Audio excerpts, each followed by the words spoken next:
Motion का नाम है प्रोजेक्टाइल मोशन। ये बच्चों एक 2D मोशन है।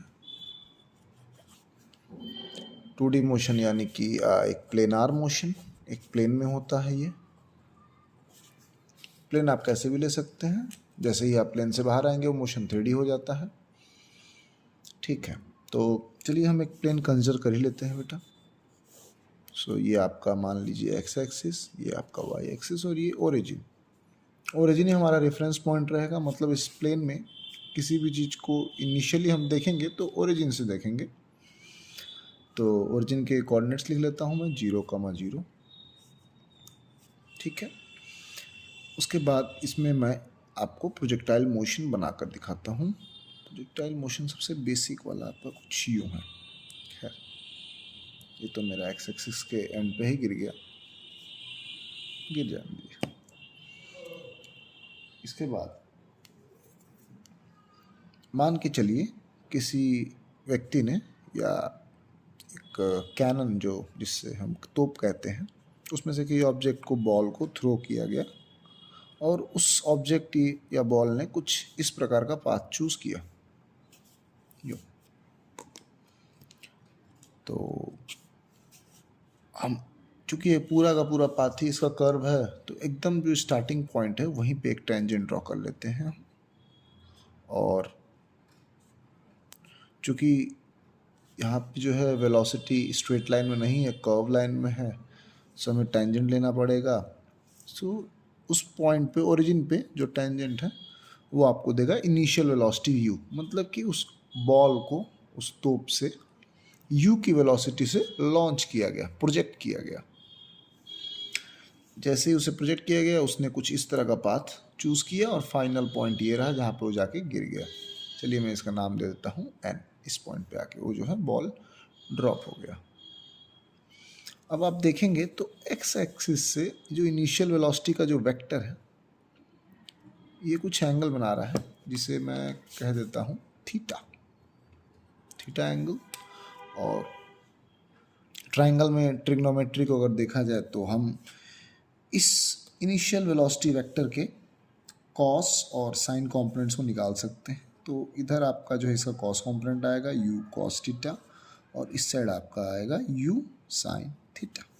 ठीक, हम करना क्या चाह रहे हैं, क्योंकि हमने जो है मोशन और उसके फॉर्मूलाज को 1D में बहुत ही अच्छे समझा है, तो यहाँ भी चूँकि मोशन 2D है, तो एक बार हम इसके x डायरेक्शन को, जो कि हम इसको वर्टिकल हॉरिजॉन्टल डायरेक्शन भी हो सकता है, और ये तो y एक्सिस जो कि इसका वर्टिकल डायरेक्शन होता है। मतलब अगर यहाँ पे कोई व्यक्ति खड़ा है तो अर्थ का जो सरफेस है या उससे पैरेलल जितने भी सरफेसेस हैं वो सारे वर्टिकल सरफेसेस हैं। और मैं बहुत गलतियाँ कर रहा हूँ, हॉरिजॉन्टल सरफेसेस हैं। और जो परपेंडिकुलर अर्थ के सरफेस है, जहाँ वो बालक खड़ा है उससे जो परपेंडिकुलर ऊपर या नीचे, ये सारे जो हैं वर्टिकल कंपोनेंट्स हैं। ठीक, तो हमारा जो है इस वेक्टर का इनिशियल वेक्टर u का जो हमारे पास हॉरिजॉन्टल कंपोनेंट आया u cos थीटा और वर्टिकल कंपोनेंट आया u sin थीटा। चलिए यहाँ तक ये कहानी क्लियर है। एक चीज़ आपके माइंड में क्लियर होना चाहिए, जितना समय ऊपर जाने में लगेगा उस बॉल को या गोले को, उतना ही समय उसे नीचे आने में लगेगा। मतलब यहाँ कोई एक ऐसा पॉइंट है जहाँ तक इसको अगर समय कुछ t लगता है, तो बचा हुआ रास्ता भी उस कितने समय में करेगा, t समय में। तो 3 चीज़ें हैं प्रोजेक्टाइल में। एक है आपका टाइम ऑफ फ्लाइट,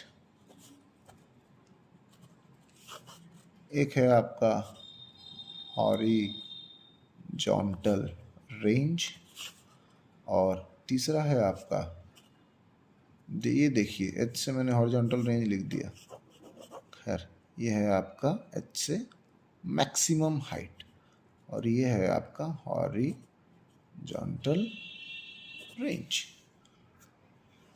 ठीक है, तो यहाँ पे कोई एक ऐसा पॉइंट होता है जिसे मैं मान लेता हूँ m। इस पॉइंट पे जाकर जो इस वेक्टर का y कंपोनेंट है u sin थीटा, वो यहाँ पे जाके ज़ीरो हो जाता है, क्योंकि यहाँ पे ना तो ये ऊपर जा रहा होता है ना नीचे आ रहा होता है, यहाँ पे कुछ आप कह सकते हैं रुक जाता है वाई डायरेक्शन में, एक ऐसा पॉइंट। और यही पॉइंट होता है आपका मैक्सिमम हाइट। तो मैक्सिमम हाइट आपका जो है वाई डायरेक्शन में आप देख सकते हैं। और इनिशियल पॉइंट से लेकर फाइनल पॉइंट का जो हॉरिजॉन्टल कंपोनेंट, सॉरी हॉरिजॉन्टल जो डिस्टेंस है यहाँ से लेकर यहाँ तक का जो एक जो नॉर्मल डिस्प्लेसमेंट, अगर आप 1D में देख पा रहे होंगे इस चीज़ को एक्स डायरेक्शन में, तो आपका जो है आर से हम डिनोट करते हैं हॉरिजॉन्टल रेंज। और जो पूरा का पूरा जो समय है इसे आप टाइम ऑफ फ्लाइट कहते हैं। तो यहाँ पे जैसा कि मैंने आधे समय को टी माना है, आधे समय को टी माना है, तो टाइम ऑफ फ्लाइट आपका हो जाएगा t = 2 × t। ठीक, ये हमें काम आएगा आगे डेरिवेशंस में।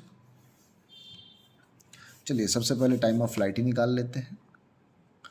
टाइम ऑफ फ्लाइट,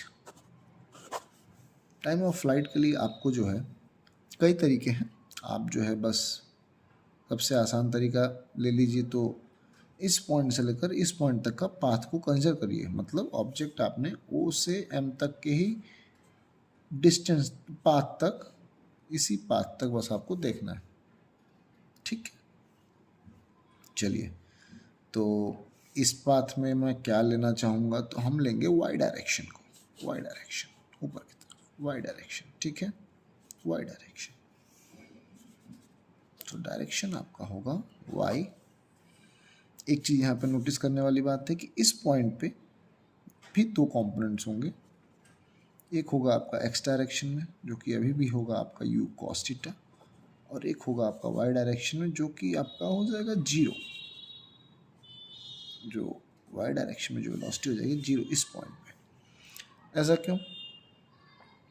ऐसा इसलिए क्योंकि इस पॉइंट पे ना ही तो ये ऊपर जा रहा है ना ही नीचे। एग्जैक्टली यहाँ से यहाँ तक तो ये ऊपर जा रहा था वाई डायरेक्शन में, धीरे धीरे धीरे डिस्प्लेसमेंट कवर कर रहा था, लेकिन यहाँ से यहाँ ये नीचे आने लगा। तो एक ऐसा पॉइंट आएगा जहाँ पे इसकी वेलोसिटी जीरो हो जाएगी। तो हम जो पाथ लेंगे वो लेंगे O से लेकर M तक। ये है आपका O, ये है आपका M। ठीक है, ये आपका जो है इस पॉइंट पर फाइनल वेलोसिटी है एक्स डायरेक्शन। ठीक है,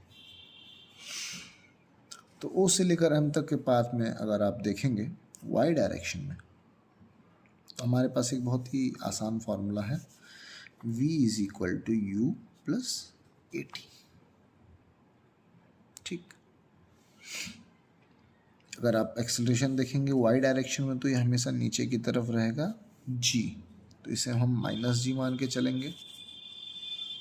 तो चलिए देखते हैं क्या क्या हमारे पास है। फाइनल वेलोसिटी हम वाई डायरेक्शन ले रहे हैं, तो वी वाई कहाँ, किस पॉइंट पे, m पॉइंट पे। V y = u y + a y t।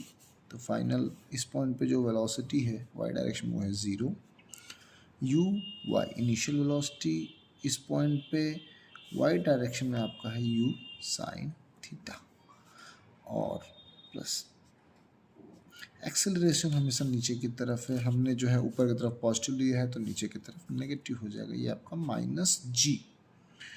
और टाइम जो कि हमें निकालना है, क्योंकि हमें मालूम है टाइम ऑफ फ्लाइट कैसे निकालना है, 2 × द t, क्योंकि आधी हमने जो है डिस्टेंस ली है। चलिए तो यहाँ से आपके पास t आ जाएगा -u sin theta upon -g, minus cut जाएगा u sin theta upon g। Time of flight क्या था, 2 × t, that is 2u sin theta upon g। ठीक, ये रॉ वीडियो था, सो लेट्स सी।